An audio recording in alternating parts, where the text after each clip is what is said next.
Good afternoon, everyone. Hello. Hi. You're watching PTV. This is the Daily Dose of Disney. It is December 15th, 2019. 10 days until Christmas. So we have the Disney tree directly behind us. And the grand living room. The grand living room. Every room in our house is grand. And I have my tree behind me like I have for the past month. Yep. It's very nice. Very nice. Yeah. For the past month. Yeah. Okay. So we gotta get nice. Very nice. Yeah. We got lighting and noises and yeah, you do. So yeah, gotta get this all ready. So how is everyone doing?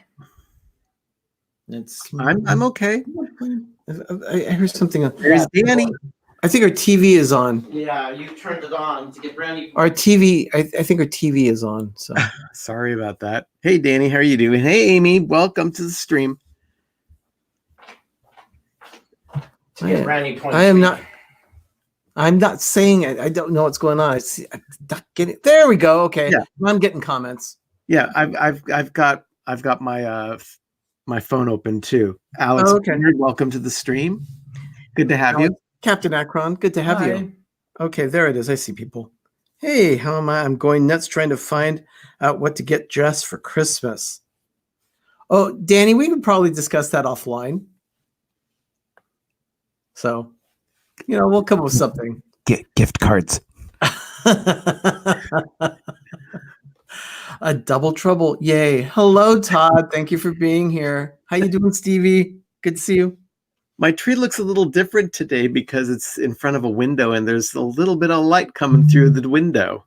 Yeah. We're actually having a sunny day here in California. I know. Where's the sun been for the last 10 days or so? It's been very cloudy, very drizzly. Yeah. And then we had a little sun and then it rained a little bit last night. And then it's supposed to be very cool today. And then we're going to rain in the middle of the week.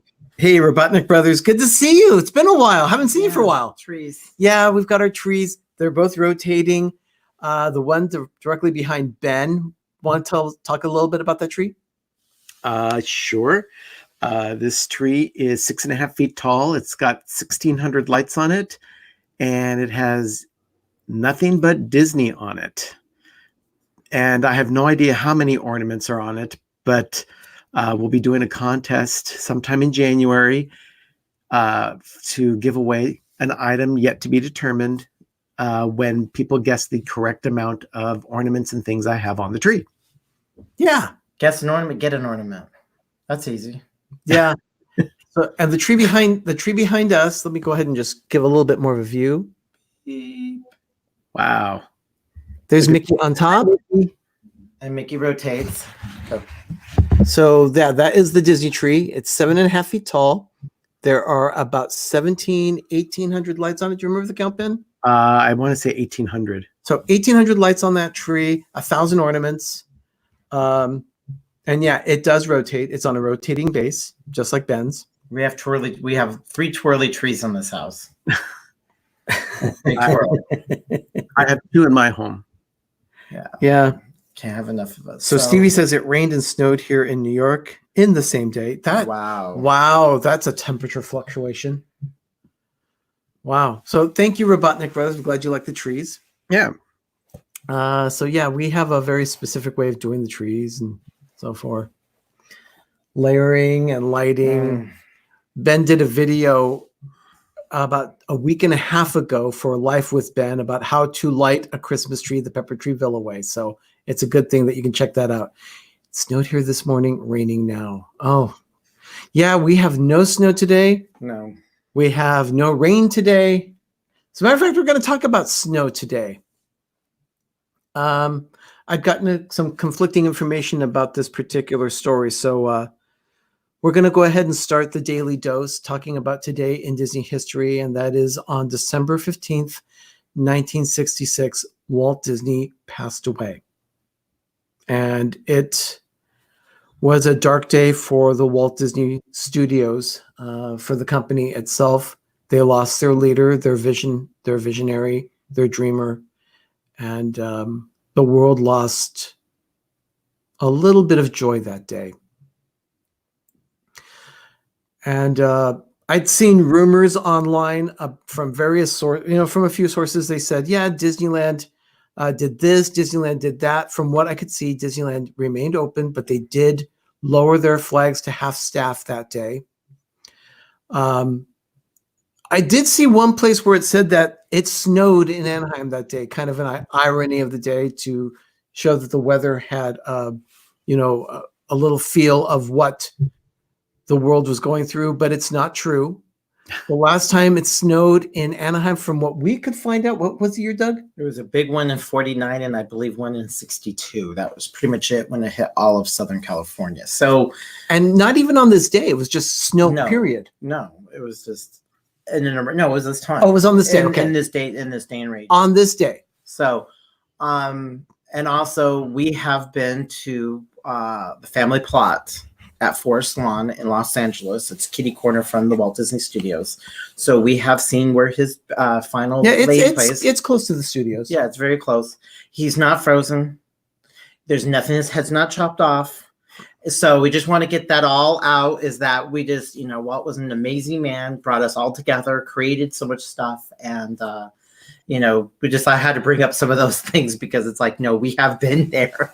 And that was one of it's kind of like a mecca place. And he was just an amazing man. So we wanted to start off on, when you go, if you have the pleasure to go to the Walt Disney Family Museum at the Presidio in San Francisco, it goes through chronicle order. It's obviously the museum of his life, and it ends with his passing. And it's an amazing room, and it's very organic how it flows. And I call that they have in there, it's called fainting couches, because it's where you can sit, reflect, because I was all these pictures. Again, come to California. Love to visit with you to the family museum, but they do talk about his passing. It was huge. It just reverberated around the world. Hey, so. Neville, thank you for joining. Robotnik Brothers, his head isn't in the old orange ball in Space Mountain. No, it's not. As a matter of fact, the orange ball is still installed in the Disneyland version of Space Mountain, but no, his head is not there. No. Sorry to dispel or to discourage any kind of rumors like that. That's nothing like that. There are a lot of rumors that float around about that. And so, Alex, if you do visit the museum someday, let us know when you're in town. We can show you around. It's amazing. I did see this, and it was a quote from Mark Davis, the Imagineer who designed Pirates of the Caribbean, who helped with Haunted Mansion. Did the Country Bird Jamboree. He was very talented, very gifted guy. He was in this is the quote that I found. He says, "I was in my office at the studio. One of the men whose sister was a nurse at St. Joseph's Hospital across the street from the studio called to say that Walt Disney had just died. It was a shocker." Now, I bring this up because in today's world of healthcare and HIPAA laws, this kind of thing would not happen. The only way that Mark Davis would find out that Walt Disney died would be if a family member had contacted the studio directly. And I'm sure that would have happened. Lillian would have definitely informed the studio saying, or Roy, his brother, would have said, "My brother just passed." Yeah. But we're at 50 plus years beyond that. So back in that time, the world is a much different place. Yeah, it happened mainly, HIPAA laws are there for a good reason. So I'm glad it's there, but that would not have happened today. Anyway, hello, Goofy. Thank you for being here. So anyway, on that day also, Roy postponed his planned retirement to then start construction of the Florida project, which then became, instead of Disney World, it was called Walt Disney World. So and that was at Roy's wishes. Yes. Yeah, he immediately, that was one thing. And then he started in earnest. He went to the Imagineering after have time to grieve and okay, let's do this. Let's chop, let's get it going. And they talked about how it was going to do it. And they first needed to know. And it was profitable. It was on budget. I think it was under budget. They did exactly what they wanted to do. And yeah, they had to create a whole city. Not just the park, but they created the resorts as well as all the infrastructure. They had to drain swamps. It took a lot more. Build roads. It was huge. And from day one, it's been operating always in And The from what I Everybody making understand, money. when Bay Lake was formed, it was man-made, and the dirt that was excavated from that area was put on top of the utilidors to create the second story that the Magic Kingdom was then built on. Oh yeah, it's amazing how the engineering for that they had to do was It's out why of control. it's why when you walk up to the Magic Kingdom, you're actually walking uphill to go into the park. Yeah. So it's very slight. A lot of people don't realize it; they don't notice it, but yeah, it's there. That hill is there. You do climb a slight incline to get into the Magic Kingdom. And there's no berm like at Disneyland. They purposely plope it around so you feel like you're in a bubble. But in the Magic Kingdom, it's all open. You kind of needed a berm at Disneyland to obscure the view of the outside world. I'm glad they did that because when you're in Disneyland, you are in a different place. That's Yeah, right. you really I are. don't like the word. So Walt was an amazing guy. We'd love to. Hey, Pops, share some stories. How Walt Disney, what was it? Was the animation that got you addicted to it? Was the parks, TV shows? Because he had if there was something, he had his finger on it. Yeah. Now there were a few other things that happened on this day. And for instance, in 1937, they had done an extended story session for the movie Bambi on this day.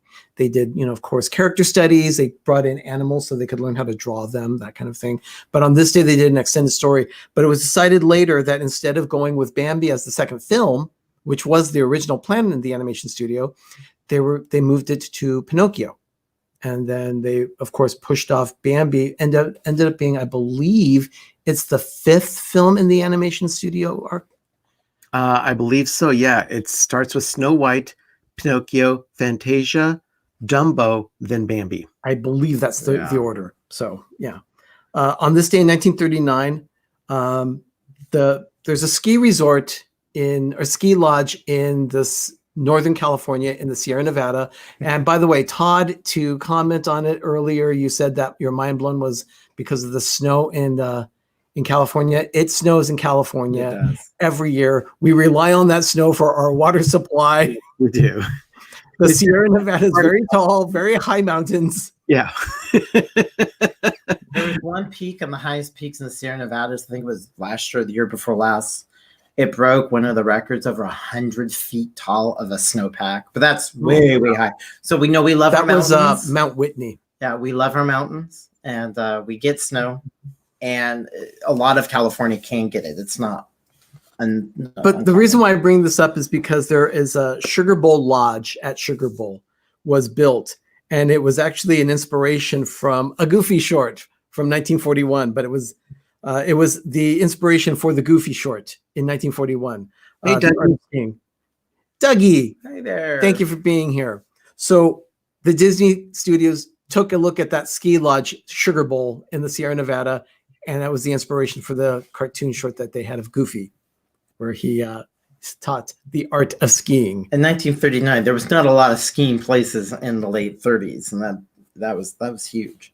Yeah, there's no way to really get up there either. But the interesting thing is that it was the resort was founded in 1938. It was built and opened in 39, and Walt Disney was one of the investors. He was a big skier, huge skier. So he liked the snow. 1952. Here's an interesting one. Julie Taymor. I don't do a lot of births unless I think it's like really kind of a significant birth. Julie Taymor was born on this day in 1952, and of course she went on to create the look, the feel, the style of the Broadway show, The Lion King. Yeah, she's huge. So it was kind of important that we recognize that. It's among the longest running shows in Broadway history. Yeah, it's like huge. Third or fourth on the list right now for I love Lion King so much. And the Broadway musical. Here's some really good juicy things that happened on this day. A lot of stuff. Like BB Baby. A lot of stuff happened in Walt Disney World on this day throughout the years. First one that comes to mind is 1972. They started construction, a significant project on this day. So a little over a year and 3 months, 2 months, and a couple weeks. So after it opened, a year and a couple months. So 26 months later after open, they broke ground for Space Mountain in Walt Disney World. Oh my gosh. to get a thrill ride in there. They did that really fast. Yeah. After the park opened. They did. They wanted to make sure they got it in there as quickly as they could. Well, it opened just a little over 3 years after the resort opened. Oh, look at that. Yeah, Alex Brenner 75. says that Julie Taymor became a Disney legend in 2017 at D23. Oh, that's interesting. Thanks for letting us know that. Thank you. Thank you so much. Yeah, that was in 1972. It opened in January of 75. And of course, it opened later at Disneyland in May of 77. But Space Mountain, they broke ground on it this day in 1972.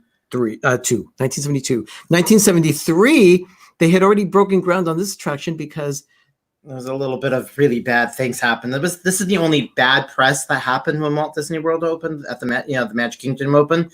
The first bad press that everybody was just not happy about was, where's Pirates of the Caribbean? Why do we have no Pirates of the Caribbean? And Disney just didn't grasp it. So that was immediately shoehorned and got thrown in super fast. And Pirates of the Caribbean opened on this day in 1973. So a little over 2 years. I mean, they did it super fast. when it opened, it featured 125 animatronics, about split half and half between humans and animals. Hello, Weird Desk US. Welcome to the stream. The Weird Weird Desk. Desk, Yeah, it's a great screen name.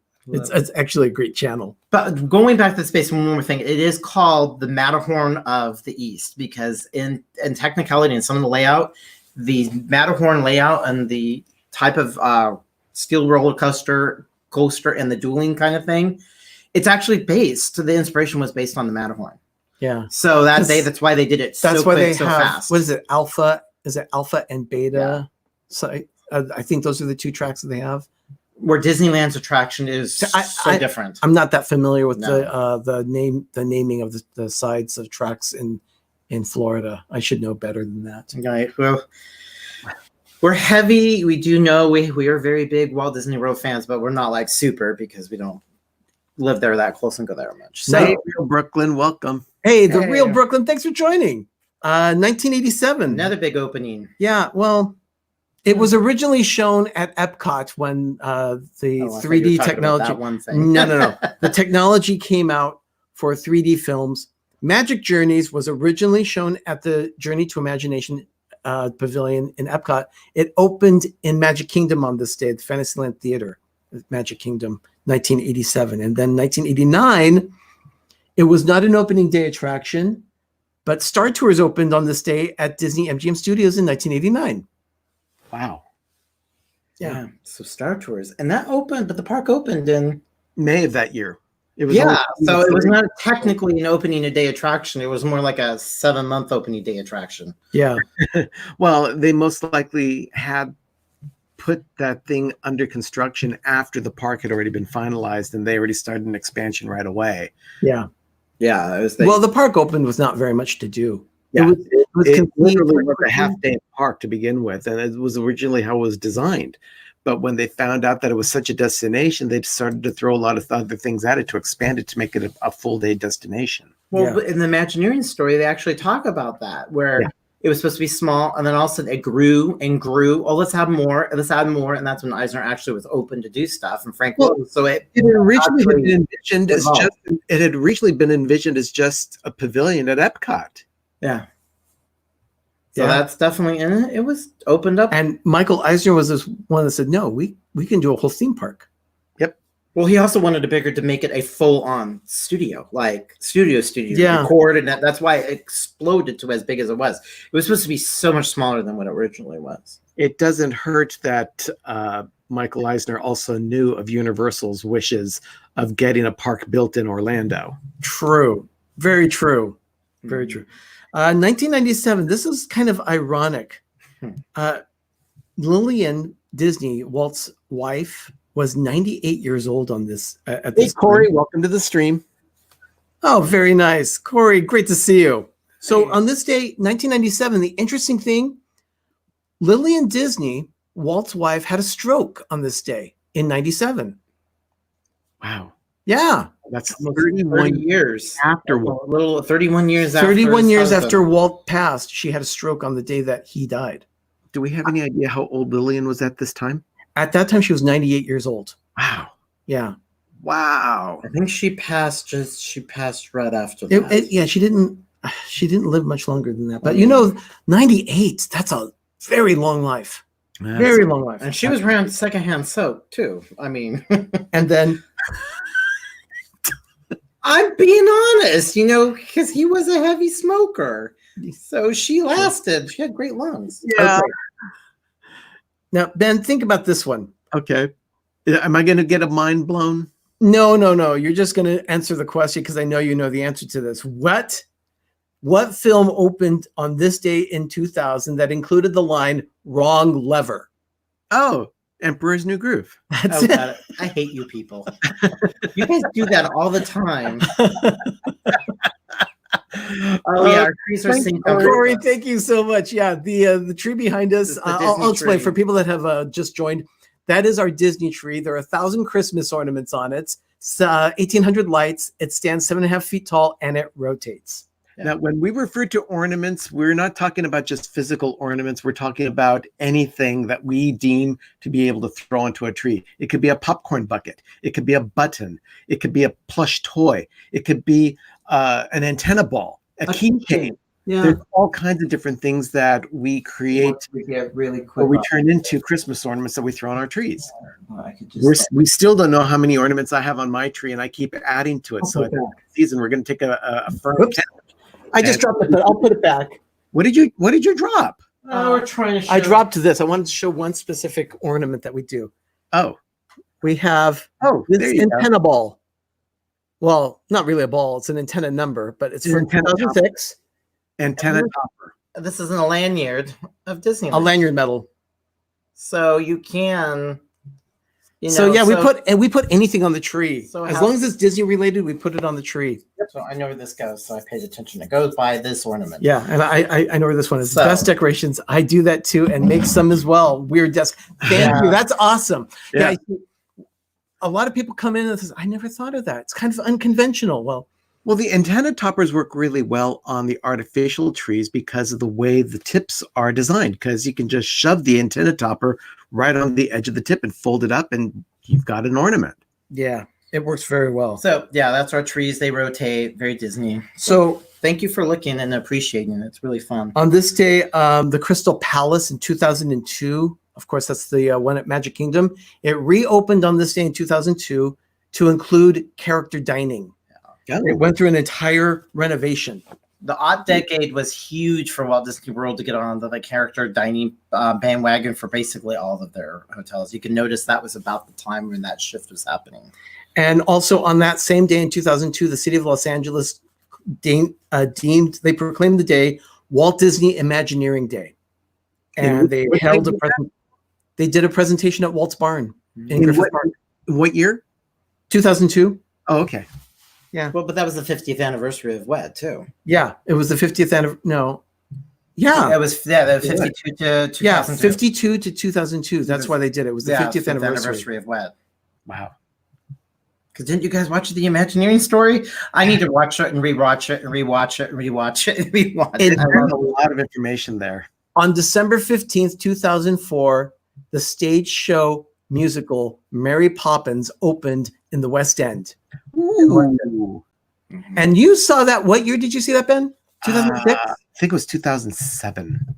Okay, so you saw it with the original cast. 2006. I think it was 2006. And you saw it with the original cast. Samantha, I hi. don't remember now. With a lot of the original Well, cast in New York. he saw it in London with the original cast, and then we turned around. We saw it in 2008, in April of 2008, with the original cast on Broadway. It would have been 2006.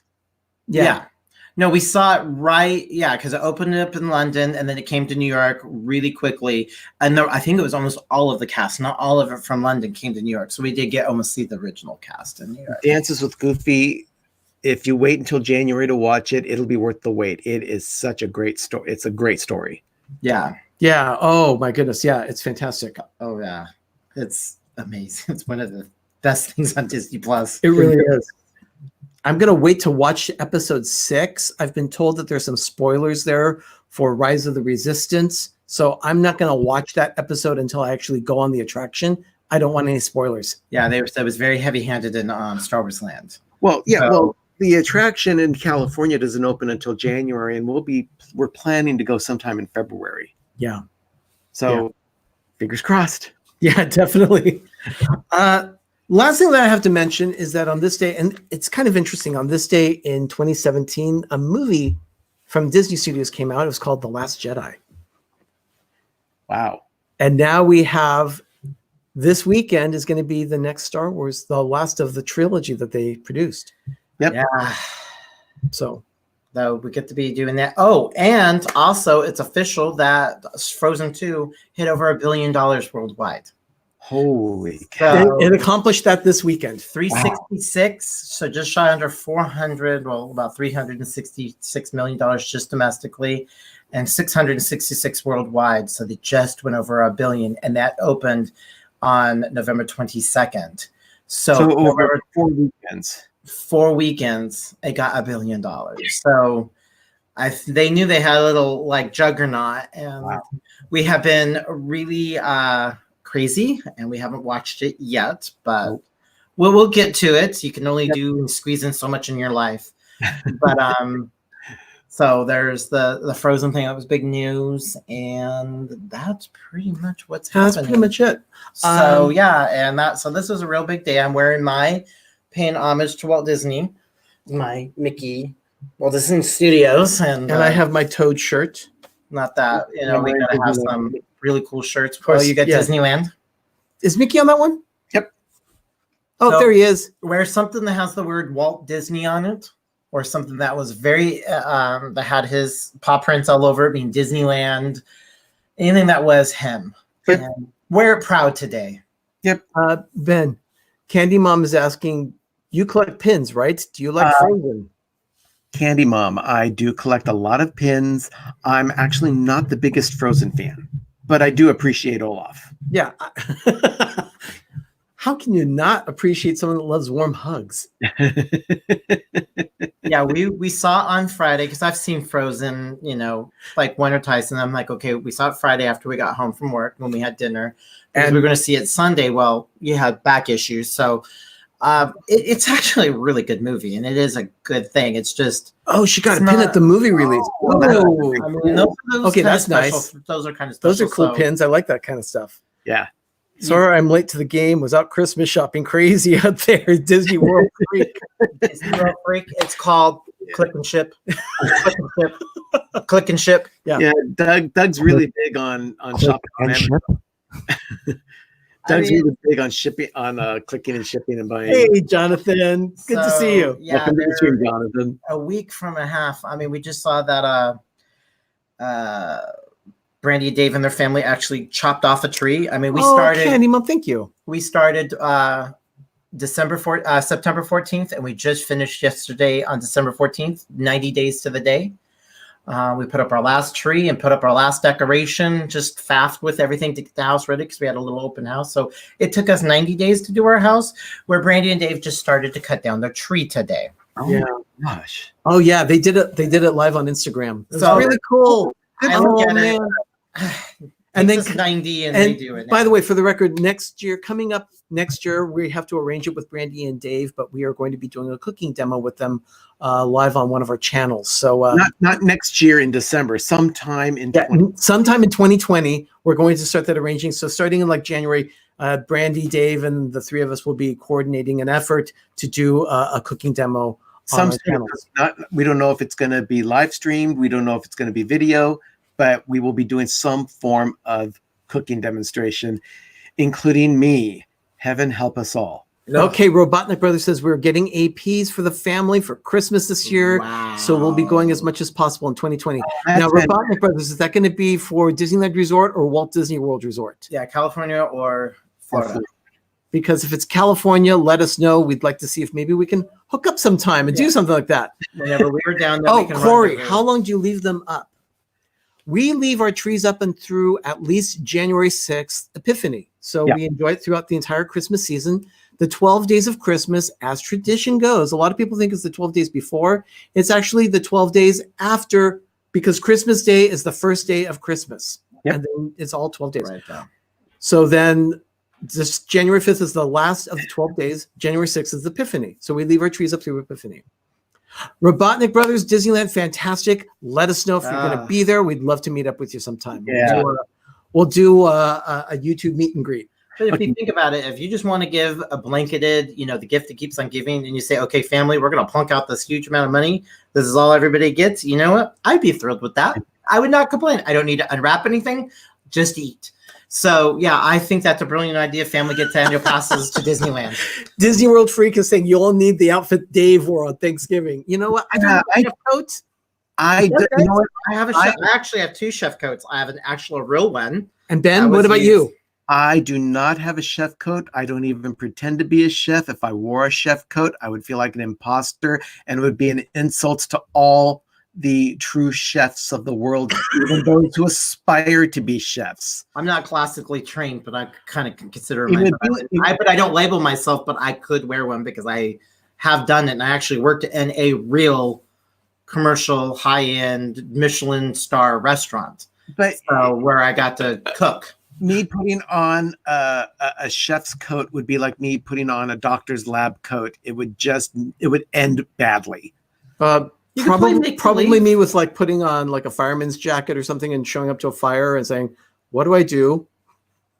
Candy Mom, I you know what? That's a really good question. Can I burn water? Yes. The answer is possibly. I have ruined a crock pot. That's crazy. It's true.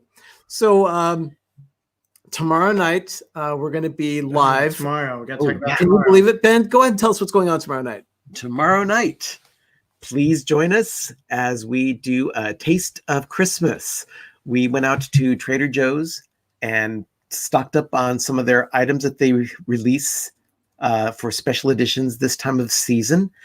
And we have invited a couple of other channels to join us.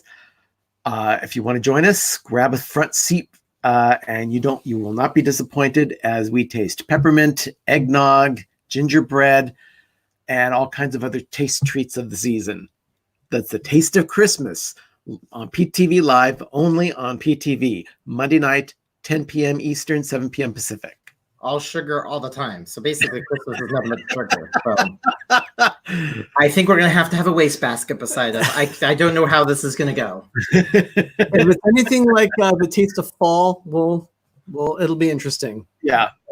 That's still legendary out there. So yeah, follow us in, and we're going to be talking about stuff. And we're going to have some of the guest places. People are going to. I'm going to have a bucket next to me at some point, because if I put eggnog in my mouth, it quite possibly might come out. Okay, Candy Mom, let me answer. Yes, Jim will be there. Jim, more sunshine, please. Sunshine. Yep. So he will be there, and I think also another guest appearances. Should we just say it? Yeah, sure. Let's say it. Rob Fuzz.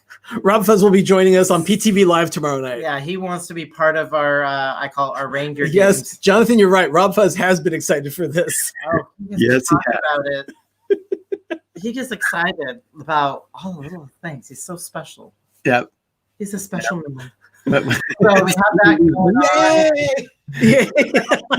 Yay! Wow. So we'll be doing that, and then PTV Live the following Monday night on December 23rd, we will be giving you a tour of the Christmas forest. So we'll show you the trees here, and then Ben will also show you the trees there at his place in his room. Possibly the other trees that are set up in the house as well. We can do that. You can do that by either video, or you can do it live. Either way. But we'll show you all the trees of the Christmas forest. Here at Pepper Tree Villa, we have 27 trees. And of course, they range from just, about little thing like that. About a foot and a half. There's one like this high. I mean, it's tiny. The one on the kitchen counter, that's tiny. Yeah, no, actually it's about this tall, because the base is there. It props it up because the tree is actually about that tall, including the base. Oh, okay. It's just that it's hidden by the village. Yeah. Okay, my bad. Hilly. But the mountains. At least half of the trees are 4 feet or taller, and a lot of the trees happen to be 6 or 7 feet. So it takes a lot of work. And they're all themed. 90 days. Yep. But yeah, we want to show them all to you. Come a week from tomorrow. So that'll be the Christmas forest. And then we're going to be putting together, if we can get all the music for this, we will be doing Yule log type video for you. It's probably going to run 2 to 3 hours of our Christmas forest where you just get to see ornaments and trees and listen to music. Fingers crossed. If We're can. working on that. Yeah, you got to remember it's a week and a half from Christmas, and some of us need to get into the Christmas spirit a bit more. We want to get that posted as soon as we possibly can. Just stay tuned. I'll definitely announce it on Twitter, Instagram, and Facebook. So if you have not yet subscribed to our social media, we are on there, all at Pepper Tree Villa. So go ahead and subscribe. We'll check you out, I guess, tomorrow. Yeah, follow us tomorrow. All that's going to be coming out. So you're going to do the Daily Dose. The Daily Dose will be tomorrow. Right now, I've got it on the schedule for 6 p.m. Eastern, 3 p.m. Pacific for the Daily Dose tomorrow. And then PTV Live that night, which is followed by, it starts that evening with Mickey Sightings at 7, Steve's World at 8, and then we have 9 p.m., we have 2 shows, one on Two Real Geeks, and then also Mickey's Magic, and then PTV Live at 10 p.m. So with that said, we are going to sign off. Thank you for watching us and dealing with this wonderful day. Go out, celebrate Walt's life, and go to a park. Yeah, go to a park. Or just think about and watch a movie. Do something to celebrate Walt today. And have a great Sunday. So everyone, Ben, do you have anything else you want to say? No, just 10 days to Christmas. 10 days to Christmas. Fa la la la la. Yeah, fa la la la la. Everyone, thank you for joining us for this edition of the Daily Dose of Disney. I'm Arnie. And I'm Doug. And I'm Ben. And thank you so much for joining us. Have a magical evening and have a great, beautiful tomorrow. We'll see you tomorrow. Bye. Bye.